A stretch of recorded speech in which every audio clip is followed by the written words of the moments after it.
Assalamualaikum warahmatullahi wabarakatuh. Hamdan wa syukranillah amma ba'du. Puji dan syukur marilah kita panjatkan kehadirat Allah Subhanahu wa taala yang telah memberikan kita kesehatan, baik nikmat sehat lahir maupun nikmat sehat batin. Salawat beserta salam semoga tetap terlimpah curahkan kepada junjungan kita semua, yakni Habibana wa Nabiyana Muhammad Sallallahu Alaihi Wasallam. Yang terhormat dosen pengampu mata kuliah perkembangan sosial dan emosional anak, Ibu Fadila Ayuning Tias MPD, dan yang saya cintai teman-teman kelas 2 CPAU yang sudah memberikan waktunya untuk menonton presentasi kami. Perkenalkan, kami dari kelompok 7. Nama saya Zulfa Mujahidah Sayuti, NIM 12321000082, dan juga dua rekan teman saya, ada Fadilah Ersarania dengan NIM 12321001004 dan Raihana Zakia dengan NIM 123100108. Di sini kami akan mempresentasikan terkait perkembangan perilaku positif anak melalui komunikasi verbal dan juga teori kolektivitas dan individualisme hubungan teman sebaya dan persahabatan. Materi yang pertama adalah terkait perkembangan perilaku positif anak melalui komunikasi verbal. Komunikasi verbal adalah komunikasi yang menggunakan kata-kata, entah lisan maupun tulisan dalam bentuk komunikasi yang menggunakan kata-kata, baik dalam bentuk percakapan maupun tulisan atau speak language.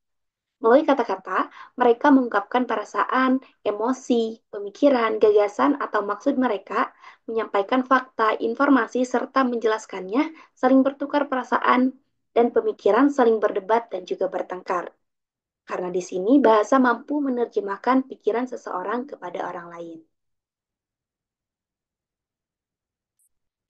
Menurut Kusumawati tahun 2016, dalam artikel yang berjudul Komunikasi Verbal dan Nonverbal, menyebutkan terdapat dua jenis komunikasi verbal. Di antaranya adalah mendengar dan membaca, berbicara dan menulis. Mendengar dan mendengarkan itu kata yang mempunyai makna berbeda. Membaca adalah suatu cara untuk mendapatkan informasi dari sesuatu yang ditulis. Selanjutnya adalah berbicara. Berbicara adalah komunikasi verbal vokal, sedangkan menulis adalah komunikasi verbal non-vokal. Untuk materi selanjutnya ialah terkait peran komunikasi verbal dalam perkembangan anak yang akan dijelaskan oleh Raihana. Kepadanya, saya silahkan. Baik, terima kasih kepada moderator yang sudah memberikan kesempatan untuk saya menyampaikan materi mengenai peran komunikasi verbal dalam perkembangan anak. Bahasa merupakan deretan bunyi yang bersistem, berbentuk, dan bahasa juga merupakan alat interaksi seseorang dalam menyatakan sesuatu atau berekspresi kepada lawan bicara dalam suatu kelompok sosial sebagai alat untuk berkomunikasi. Komunika- eh, Komunikasi verbal juga berkaitan erat dengan memperoleh bahasa. Perolehan bahasa juga berkaitan erat dengan bagaimana anak memperoleh kata, struktur, makna, dan pragmatik. Pragmatik merupakan kontekstual individual yang atau komunikasi yang hanya difahami oleh penuturnya. Pragmatik juga dapat digunakan untuk memahami penggunaan bahasa anak yang tidak hanya meliputi komunikasi, namun juga dalam tindakan tutur dan keterlibatan dalam berbagai jenis upaya untuk mempertahankan interaksi. Pragmatik yang dimiliki anak usia dini diantaranya mengatakan bahwa ungkapan kepribadian seseorang yang perlu dikembangkan adalah ungkapan kepribadian yang baik, benar, dan santun, sehingga mencerminkan budi pekerti yang baik. Jika ter- jika terjadinya kekeliruan dalam berbicara, pilihan kata yang keluar pastilah tidak jauh dari kata yang ingin digunakan, baik dilihat dari segi bunyi ataupun maknanya. Oleh karena itu, dalam pengembangan perilaku positif anak melalui komunikasi verbal, penting bagi orang tua untuk menjaga komunikasi sehari-hari agar anak tidak terpapar bahasa atau perilaku yang tidak baik, karena hal ini akan membentuk kepribadian anak. Komunikasi yang santun, benar, dan baik akan sangat penting dikembangkan pada anak sejak dini, karena hal ini akan mencerminkan budi pekerti yang positif. Selanjutnya, mengenai Strategi komunikasi verbal untuk pengembangan perilaku positif anak. Pengembangan perilaku positif anak melalui komunikasi verbal perlu kehati-hatian dan juga konsistensi yang baik. Berikut ada 5 strategi komunikasi verbal untuk pengembangan perilaku positif anak berdasarkan beberapa sumber yang kami sudah temukan. Yang pertama ada penggunaan bahasa positif. Menggunakan kata-kata yang positif saat berkomunikasi dengan anak dapat membentuk pola pikir dan sikap positif pada anak. Bahasa yang mendukung dan memotivasi cenderung meningkatkan rasa percaya diri dan membangun karakter yang baik. Komunikasi yang positif dan terbuka membantu anak mengembangkan perilaku positif yang baik dan meningkatkan relasi sosial di lingkungan sekolah maupun keluarga. Yang kedua, ada memberi penghargaan dan pujian yang cukup. Salah satu pengembangan perilaku positif anak adalah dengan memberikan pujian terhadap suatu hal yang positif yang anak lakukan. Hal ini dapat mendorong anak untuk terus melakukan hal positif. Yang ketiga, menghindari kata-kata negatif. Menghindari kata-kata negatif saat berkomunikasi dengan anak adalah kunci pengembangan perilaku positif yang sangat dianjurkan, terutama kata-kata yang menghakimi. Hal ini akan berdampak baik pada psikis anak dan membuat anak terhindar dari trauma serta dapat membangun keterbukaan komunikasi anak. Yang keempat, ada membangun dialog dua arah dengan pertanyaan terbuka. Komunikasi yang sehat melibatkan pertanyaan terbuka yang mendorong anak untuk berpikir kritis dan berefleksi. Dengan cara ini, anak dapat belajar memahami alasan di balik setiap tindakan dan mengembangkan kemampuan memecahkan masalah. Dialog dua arah dalam komunikasi verbal memungkinkan anak untuk mengembangkan kemampuan berpikir kritis dan lebih memahami nilai-nilai sosial yang baik. Yang terakhir, yang kelima, ada menunjukkan empati saat berkomunikasi dengan anak. Selain berbicara, mendengarkan secara aktif juga merupakan strategi komunikasi verbal yang penting. Karena anak merasa didengar, mereka cenderung lebih percaya diri dan berani untuk mengekspresikan dirinya. Mendengarkan dengan empati membantu anak merasa dihargai dan dapat mengurangi perilaku yang tidak diinginkan. Pengembangan perilaku positif anak melalui komunikasi verbal dipengaruhi 3 peranan penting, yaitu orang tua, guru, dan lingkungan sekolah. Orang tua harus menyediakan lingkungan tempat tinggal positif bagi anak dan mendorong anak untuk melakukan kegiatan positif di rumah. Seorang guru harus membangun dan membina hubungan baik dengan anak didiknya melalui interaksi verbal di setiap pertemuan dan lingkungan sosial. Hendaknya mendukung komunikasi verbal positif anak ketika anak usia dini mulai mencoba untuk bergaul. Buatlah komunitas sederhana dan jadikan itu sebagai tempat yang nyaman untuk anak bermain. Mungkin cukup sekian yang dapat saya sampaikan. Saya kembalikan lagi kepada moderator. Baik, terima kasih kepada Rihana yang sudah menyampaikan presentasinya. Presentasi selanjutnya akan disampaikan oleh Fadilah, yaitu terkait kolektivisme dan individualisme, hubungan teman sebaya dan persahabatan. Kepadanya, saya silahkan.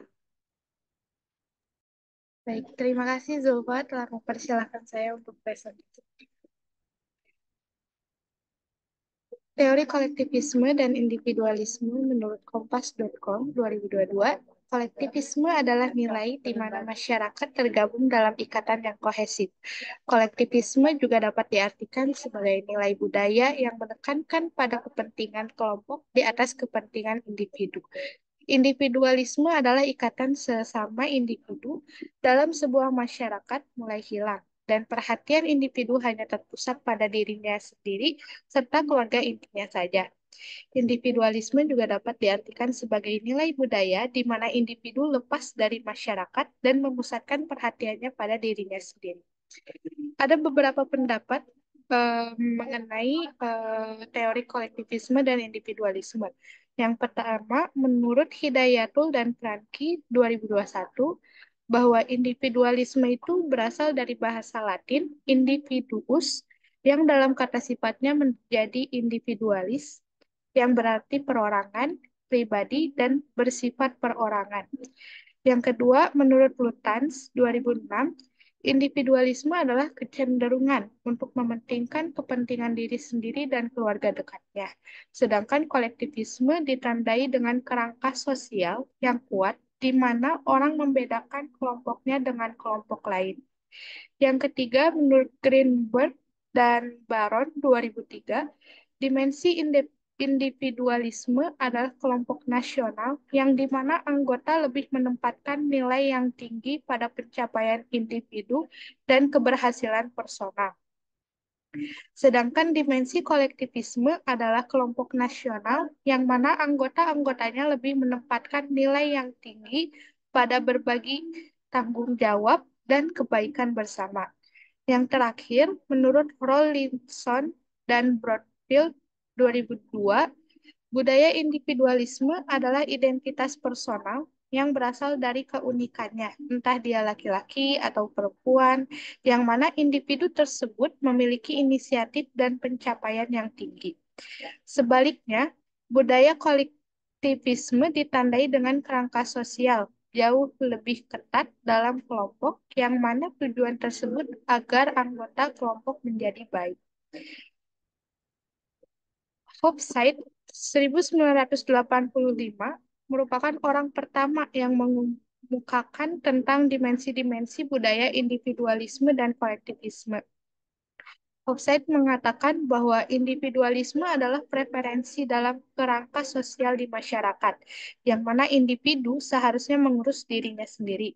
Sedangkan kolektivisme yaitu sebuah preferensi untuk kerangka sosial yang erat dalam merajut individu-individu dalam kelompok, yang mana individu tersebut dapat mengharapkan bantuan dari orang lain dalam kelompok dan begitu juga sebaliknya, sehingga individu-individu tersebut memiliki loyalitas yang tak perlu dipertanyakan lagi pada kelompok tersebut.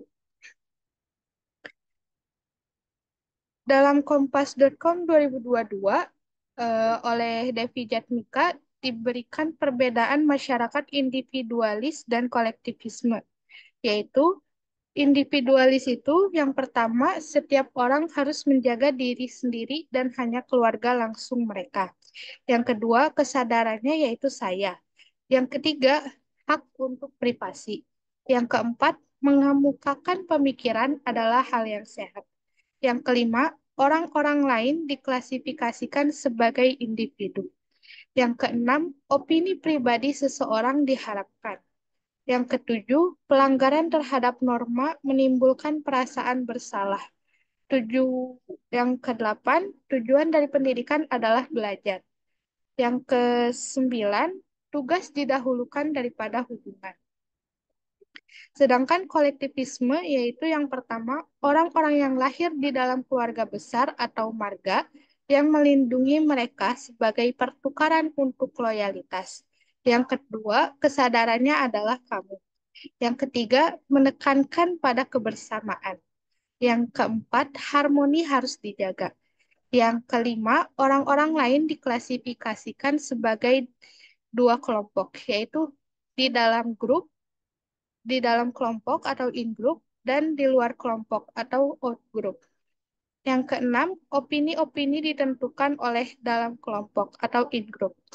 Yang ketujuh, pelanggaran terhadap norma menimbulkan perasaan malu. Yang kedelapan, tujuan dari pendidikan adalah bagaimana melakukan sesuatu. Dan yang terakhir, yaitu hubungan didahulukan daripada tugas. Next. Hubungan teman sebaya dan persahabatan. Pada umumnya manusia itu melakukan hubungan timbal balik secara individu dengan individu maupun individu dengan kelompok. Interaksi sosial adalah hal yang sangat krusial. Interaksi terbentuk antara teman sebaya dapat menjadi pengaruh besar dalam penyusunan nilai kepribadian. Sebagai calon generasi yang berkualitas, seorang anak dituntut untuk memiliki kemampuan bersosial yang baik, beradab, dan beretika. Interaksi yang perlu dipahami saat anak berinteraksi dengan kelompok teman sebaya memiliki peranan besar dalam membentuk perilaku sosial. Anak-anak usia dini biasanya mudah bersosialisasi dengan orang di sekitarnya. Anak-anak pada usia ini mempunyai satu atau dua orang teman, namun teman-teman tersebut mudah berubah. Mereka sering beradaptasi dengan mudah dan cepat secara sosial. Salah satu fungsi terpenting kelompok sebaya adalah memberikan informasi dan perbandingan tentang dunia. Proses belajar anak dalam aturan masyarakat ketika berinteraksi dengan seseorang di lingkungannya yang diperoleh dengan cara mendengar, mengamati, dan meniru hal-hal yang dilihat. Next. Perkembangan sosial emosional anak dipengaruhi oleh beberapa faktor, yaitu pastinya faktor internal dan eksternal. Di antaranya seperti lingkungan keluarga, lingkungan masyarakat, televisi, maupun internet, dan interaksi dengan teman sebayanya ketika di lingkungan sekolah. Proses belajar anak dalam aturan masyarakat ketika berinteraksi dengan seseorang di lingkungan yang diperoleh dengan cara mendengar, mengamati, dan meniru hal-hal yang dilihatnya. Lingkungan menyediakan apa yang dibutuhkan anak. Perkembangan sosial adalah perkembangan tingkah laku pada anak, dan anak diminta menyesuaikan diri dengan kaidah lingkungan sosial. Orang tua mempunyai peranan penting bagi anak yang baru berusia 4-6 tahun, yang masih belum bisa menentukan mana yang baik untuk dirinya dan yang tidak baik untuk dirinya. Dalam keluarga, orang tua merupakan tempat terbentuknya kepribadian anak. Karena keluarga lah anak-anak pertama kali mendapatkan pendidikan akhlak, karakter, di samping juga mendapatkan sosialisasi berbagai hal yang tumbuh dan berkembang dalam keluarga. Di dalam keluarga, anak-anak belajar melalui berbagai cara, antara lain melalui imitasi, melakukan sesuatu, atau mencoba dan mengalami. Lalu yang didapat oleh anak saat bersama teman sebayanya yaitu adanya sikap toleransi, memahami perasaan teman, dan dapat mentaati aturan dalam permainan.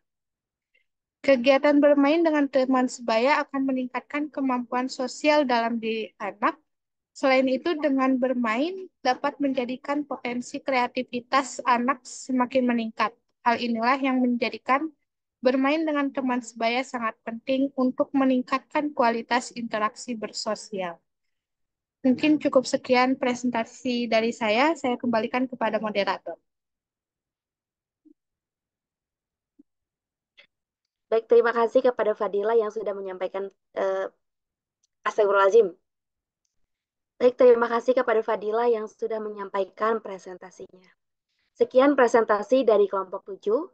Saya ucapkan terima kasih kepada teman-teman yang sudah menyimak video kami dari awal hingga akhir. Jika ada yang ingin ditanyakan, silahkan untuk komen dan juga nanti akan kami jawab di kelas. Terima kasih, saya ucapkan mohon maaf apabila ada kata-kata yang tidak berkenan ataupun penyampaian yang kurang dimengerti oleh teman-teman. Sekian dari kami. Wassalamualaikum warahmatullahi wabarakatuh.